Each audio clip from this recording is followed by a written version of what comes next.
So, well, we're all still dealing with the euphoria of the Sweet 16. There's a lot of football recruiting news out there.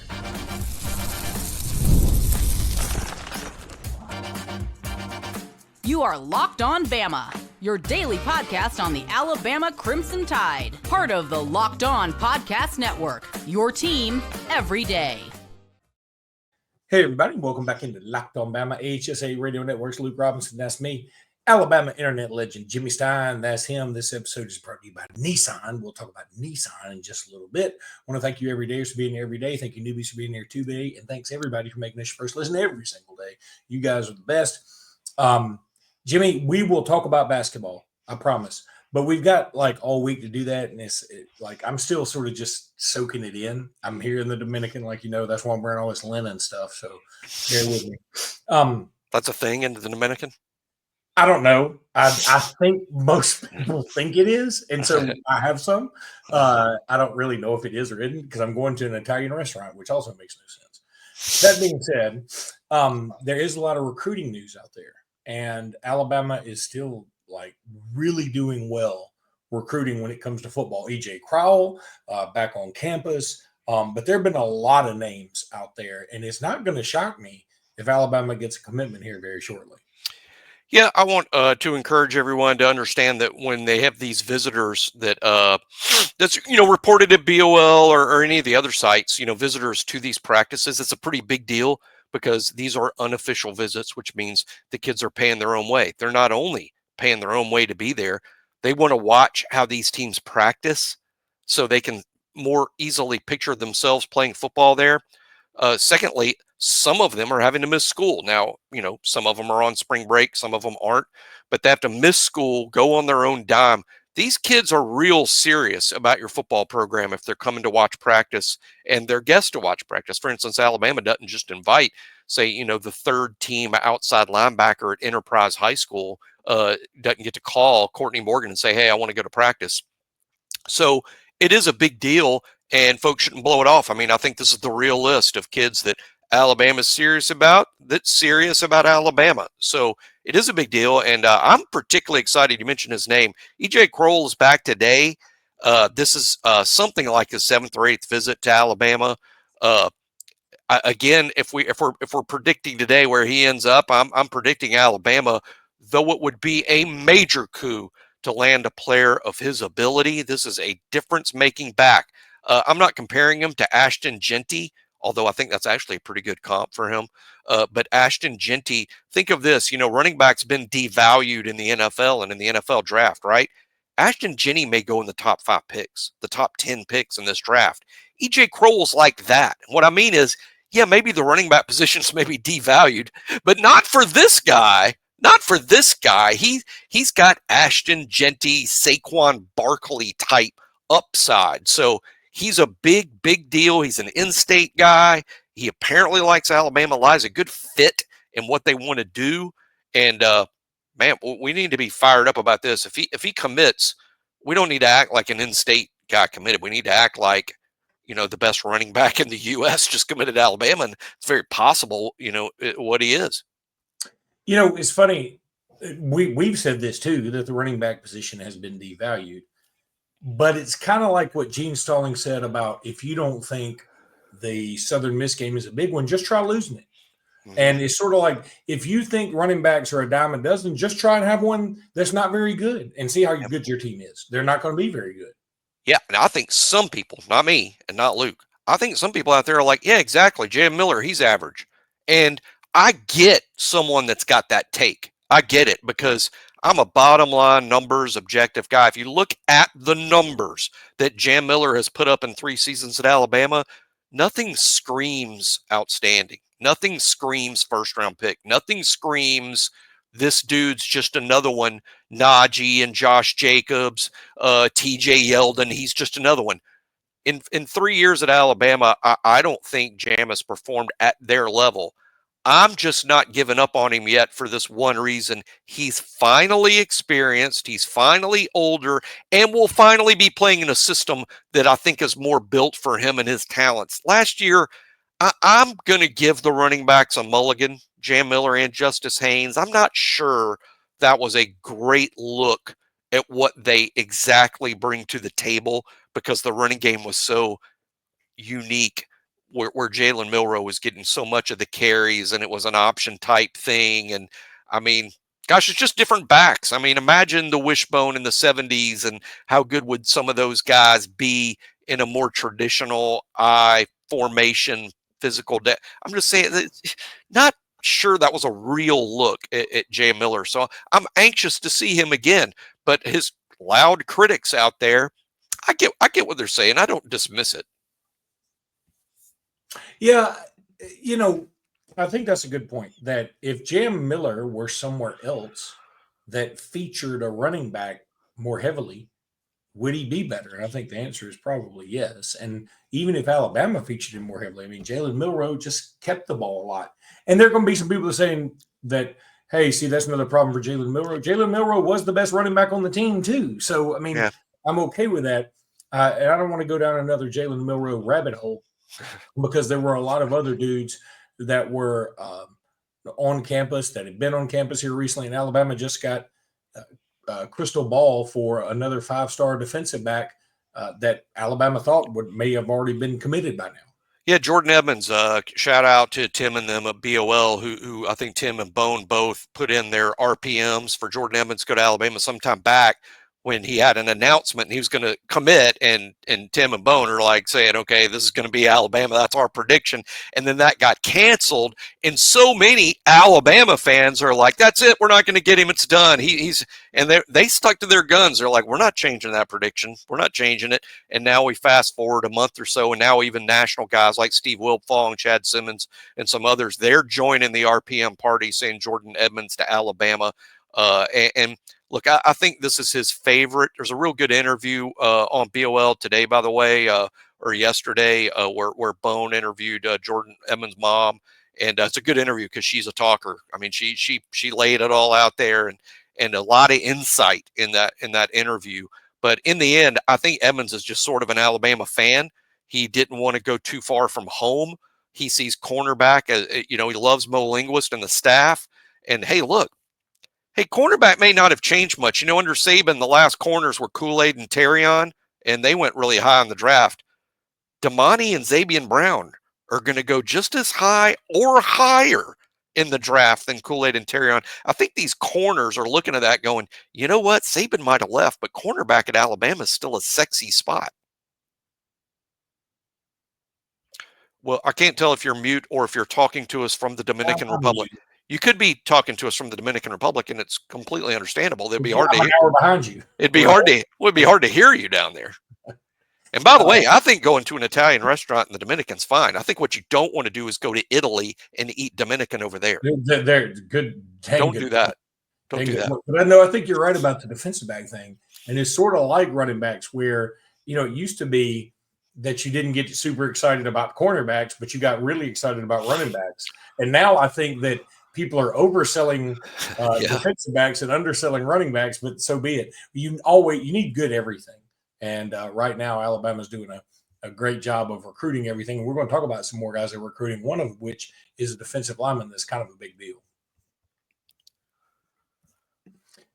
But let's talk a little Nissan.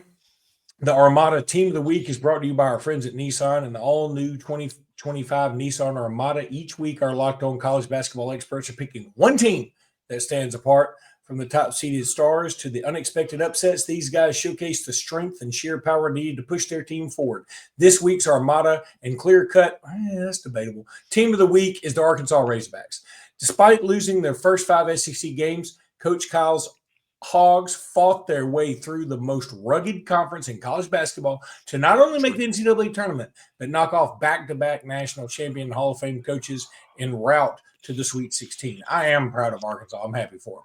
They accomplished all this without second leading scorer Boogie Flant for most of the SEC play and without leading scorer and rebounder Adam Thero so far in the NCAA tournament. I'm telling you, he's a good dude. He's a good player. Arkansas is going to be a problem the rest of the way.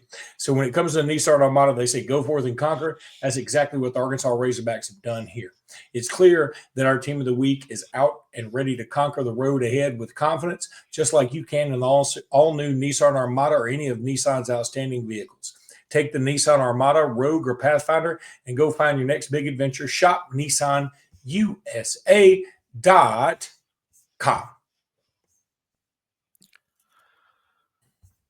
So defensive lineman Nolan Wilson also visiting Alabama, and Alabama feels good about him too. Look, they're just dudes stacking on top of dudes coming to Alabama and taking visits right now. Yeah, two defensive linemen I want to talk about, including Nolan Wilson. Look, I mean, it's the number one complaint I hear about Alabama football recruiting is defensive line. There's a lot of really loud critics. I think they go overboard. I get it. I get some of what you're saying. Alabama does need to do better there. It's a difficult position to recruit in the NIL era, for one thing, because those guys are pricey.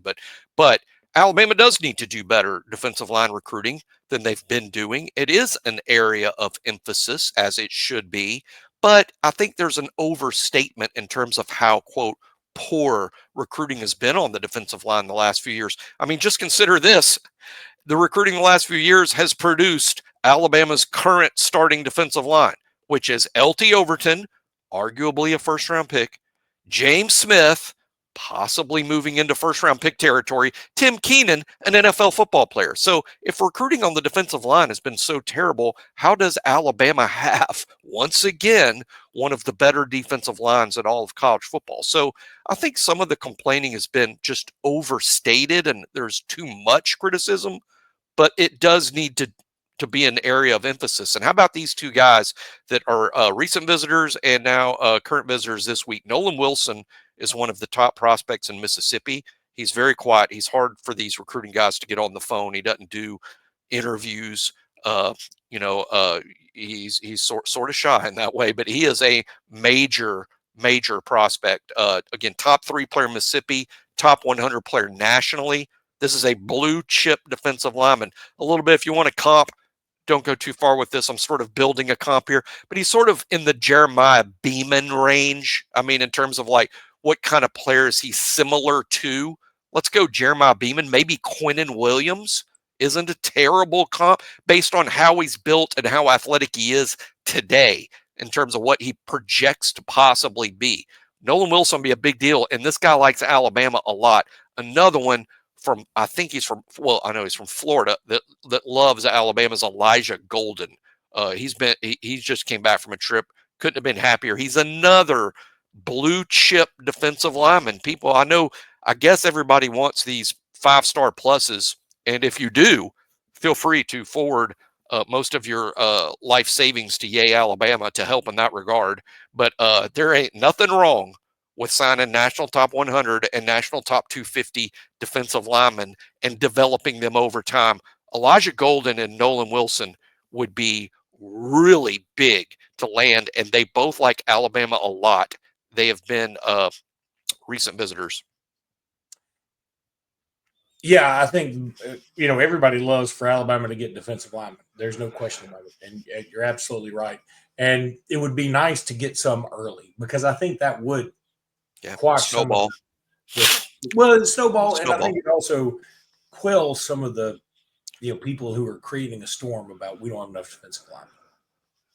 Yeah, that's right. And again, there's too much. I hear the criticism. I'm not saying this people are like way off base. I'm just saying it's not a disaster. If Alabama's recruiting on the defensive line was a disaster, then this year would not feature perhaps 2 first-round picks on the defensive line and Tim Keenan, a slam dunk NFL player. Not everybody has. I don't know where anybody gets the idea that everybody has this. I mean, really almost no one does. Alabama's defensive line was good last year. Heck, Alabama's defense was good last year. Heck, they quoted me on that documentary saying the Vanderbilt game was the worst defensive performance I've ever seen from an Alabama defense. I stand by that day was. I'll also say this. By the end of the season, that was Alabama's best defense since 2017. My opinion. Yeah, that one game is like an outlier for sure. Yeah. And then you talked about the Mississippi kid, Nolan Wilson. And I'm thanking God. See, this is why I mute myself. I muted myself because I was going to interrupt you, and I'm glad I didn't. Yeah. That I think that's kind of typical with Mississippi kids a lot, that they aren't as good they're maybe a little bit more quiet when it comes to some of this stuff. Now, Tristan Keys may be a little different because he's a wide receiver, number one. But it's been my experience following recruiting that for the most part, Mississippi guys, it's harder to get info out of them. Some guys are self-promoters. Yeah. Those guys, by the way, and usually they're wide receivers. They're often wide receivers. They're often smart. I mean, I'm a big fan of recruiting rankings, always have been. I think it's amazing that these guys are as accurate as they are with how big of a job that is and how hard it is. But it is true. There are some tricks in the trade in terms of moving your rankings up, and self-promoting is a part of that. I think some kids can campaign their way to higher rankings, and some kids pull that off. Other kids, I'll give an example of the extreme opposite, Latsier Brooks. All he really cared about was going to Alabama. He went to like 2 camps ever, both to Alabama. He got his offer and got his spot, and he's like, you know what? Good. That's good with me. He didn't campaign to get in these all-star games, go to other camps, work on getting ranked higher. He's like, why would I care about that? I'm going to the school where I want to go and play, and if I do well there, I'll be a pro football player. He's kind of like you're talking about with Nolan Wilson, just not a self-promoter at all. Other kids are, and hey, some of them are legitimately as good as they claim they are. But you can game the ranking system to a degree. You can't be a kid that should be playing Division III football and now you're a top 10 prospect. That doesn't work that way. But you can game the system a little bit. And that's funny because Latsier Brooks is the kind of kid who's going to be super dynamic. I really think he's going to burst onto the scene this year. I think he's going to have a good year. And I think he's going to be very explosive and a lot of fun, highlight reel kind of kid. And at the same time, I think he's just not your typical wide receiver persona. Yeah. And some people are going to be like, well, he needs to do more of this. But if he's happy, and I think he seems like the kind of kid who's like, look, I just want to go to Alabama. There may be some kid who just wants to go to Nebraska or Iowa State or whatever, but he just kind of wants to go to Alabama. That's what he wants to do. And I don't think he's going to get caught up in the hullabaloo of like the transfer portal and stuff like that. I really don't. Those words may come back to bite me. I understand that because, the transfer portal makes things very weird. We're going to talk a little transfer portal as soon as we come back. But right now I want to talk about Supply House. Get the supplies you need from the site made for the skilled trades. That's Supply House. Whether you're in plumbing, HVAC, or electrical work, Supply House is the reliable way to order products online. Their easy-to-use website is packed with helpful resources and the latest product info to help you get the job done right. Plus, with a complete inventory of over 200,000 parts from 400 top or more brands, you'll find exactly what you need delivered fast from coast to coast. You need help with an order? Supply House offers expert support and industry-leading service, so you'll always talk to a real person. And for trade pros looking for an extra edge, their free Trade Master program offers exclusive perks like a dedicated phone line, free shipping, discounts on every order, all that stuff. Thousands of skilled professionals are already taking advantage, and now it's your turn. Join the Trade Master program today at supplyhouse.com/TM and start ordering plumbing, HVAC, and electrical supplies with just a few clicks. Plus, use promo code HS5 for 5% off your first order. That's supplyhouse.com. All right, I said we'd talk about transfer portal, and we will just for a second because we're going to talk about basketball-wise, though. My son goes to Arizona State, so I reached out to him because there is a rumor out there about a kid named Joson Sanon.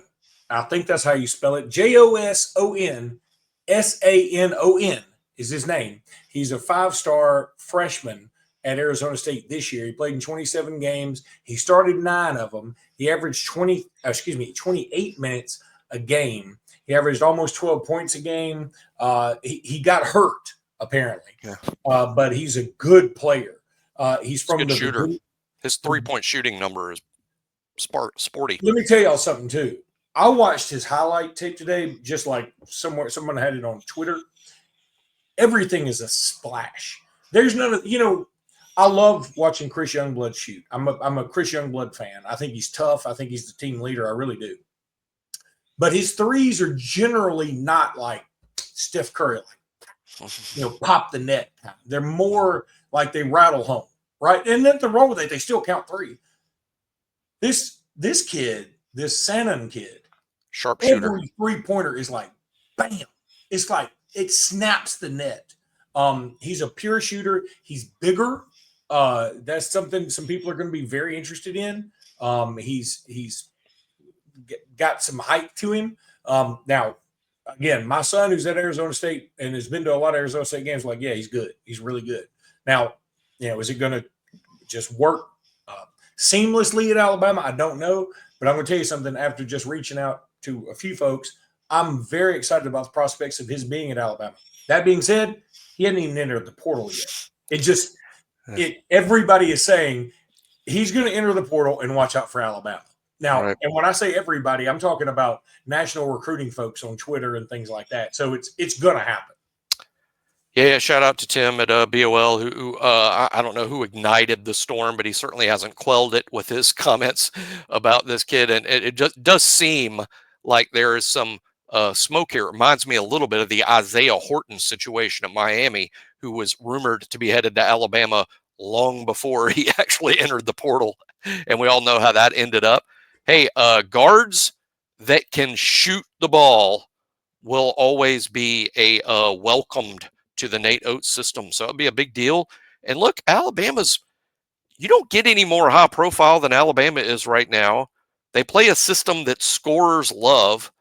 Why not Alabama? If you're a great player and and you think you have a pro future and you want to play on the biggest stage, I mean, it's obvious Arizona State not in the Sweet 16 this year. Their coach a little bit on the hot seat. I don't know Arizona State probably as well as Luke, or certainly not as well as Luke's son. But I think there's a lot of rumors that they might even make a coaching change. They did not, but things aren't going well when that discussion is in the news. So yeah, that'd be a big deal. Alabama, super high profile, leading the nation in scoring 2 years in a row. We don't talk about that enough. Well, here's more stuff we don't talk about enough. 4 Sweet 16s in 5 years, 3 in a row.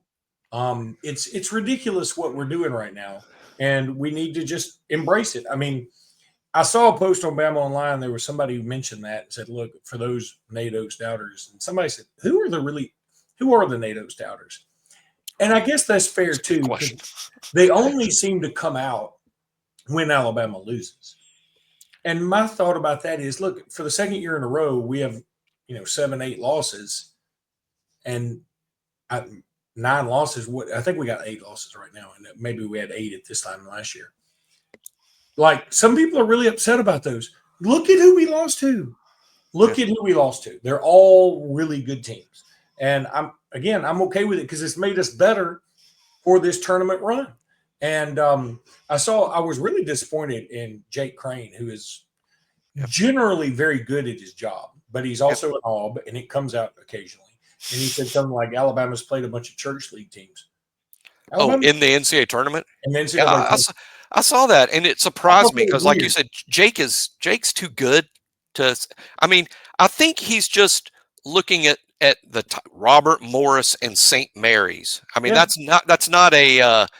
doesn't sound daunting. Let me tell you something. I bet you St. Mary's will beat Baylor. Who's Duke playing? Yeah, look at KenPom and look at the net rankings to determine who's good and who's not. Don't look at the name on the jersey. And if you look at KenPom and net rankings and things like that, Alabama's path has been as difficult as most. For instance, Arkansas, famously, Calipari, we mentioned it in the Nissan ad. You mentioned that Calipari had to beat Bill Self. He then had to beat Rick Pitino. That sounds really tough, and it is. I don't know. I mean, Arkansas, would they have beaten Robert Morris and St. Mary's? I don't know. Let me say this. Who would you have rather played? I'll tell you what, if you had told me going into this tournament, your 7 seed can either be St. Mary's that you play or Kansas that you play. People will say I'm being revisionist, whatever. I'd rather play Kansas. Kansas. Because guess what? They stunk this year. I know they were ranked number 1 earlier in the year. I know they were, but they stunk. especially by Kansas standards. Yeah, they got in the tournament. More power to them. They're not very good. I would have loved for Alabama to roll up on Kansas. Nor would Kansas play Alabama with their hair on fire, and St. Mary's might. 100%. Kansas was still like, we're in this tournament, but we're not really in this tournament. St. Mary's is like, this is the only chance we ever have to get national notoriety. By the way, everybody's, like, well, Houston had to beat a Gonzaga team. St. Mary's beat them twice. I wonder if Rylan Griffin's going to get in the portal, and if so, would there possibly be a rekindling of that romance? I don't rule that out. I don't rule it out, but I think it's possible. I'm not telling people it's going to happen because I'm not sure it would, but it is possible. Next year, you look at what we've got coming back next year. You look at who we signed. We didn't sign any giant centers in this recruiting class. And then if you're talking about this Joson Sanon guy, right? He's like sort of a shooting guard, point guard type. Do we need Rylan Griffin? I mean, I'm not saying we don't. I'm just asking the question. I mean, we need a center or two. I never assume anyone's coming back in today's world. I know that's cynical, but I'm just looking at what's happened at Alabama over the past 2 or 3 years. And I mean, y'all hear me say this a lot, 13 out, 13 in. I mean, I don't assume any of them are coming back. And I hear all the time about, well, with Reitzel and Mallet and Cunningham, and they'll be back, and Philon might not go pro, he'll be back. And I don't know that any of them are going to be back. It's you just brought up some names. Reitzel, Cunningham, who the BOL just did an article on that sounds like he's going to be sticking around, obviously. Sounds like it, but I mean, and things could change, obviously. But Mo Diabate, if Rylan Griffin were to come in, that's another 6'7" to 6'9" guy, 6'6" to 6'9" guy we've got that's more of a wingish type versus like we need another Cliff Amore. I mean, I know he hadn't set the world on fire this year, but he's playing really well in the NCAA tournament. And if Aiden Sherrill comes back, fantastic. But we need another dude to go with him. Yeah, another dude's got to go with Aiden Sherrill. I'm excited about him. I'm ready to bet on him being a good player. I'm not sure next year he's ready to be a 32-minute a game guy. I don't think so. Another guy paired with him like we had this year would be great, even if it's not, Big Ten defensive phenom like Amore. But yeah, it's just tough building a roster when you're not sure what's coming back. I know it might look like some players are coming back, and they're just one DM away from not coming back. I think, though, every relationship is one DM away from being destroyed. Friendships, marriages, recruiting, everything. You're engaged to Susan. You're about to marry Susan. Boom, DM from Marissa Tomei. That is so true. But I would be interested to know. I think that'd be a great article if somebody would come out with it. And we're begging people who do that thing to come out with it. Like, tell us some big men that Alabama may be interested in this transfer portal. Yeah. Good. Yeah. And I think Nate Oates' system is always going to attract wing scorers because they're like, oh, you get a green light there and they play 100 miles an hour. You got to have big dudes to have success. I mean, Alabama's success. I mean, Mark Sears is probably the best player on this team. I know he's in a shooting slump, but Mark Sears is the best player at Alabama. But where would this team be without Grant Nelson? Where would they be without Cliff Amore? Where would they be without Mo Diabate? I mean, you better have some blue-collar bigs or Nate's system will not work. Exactly. All right, that's going to do it for today's podcast. We'll be back soon with more. Until then, roll tide, everybody. Roll Tide.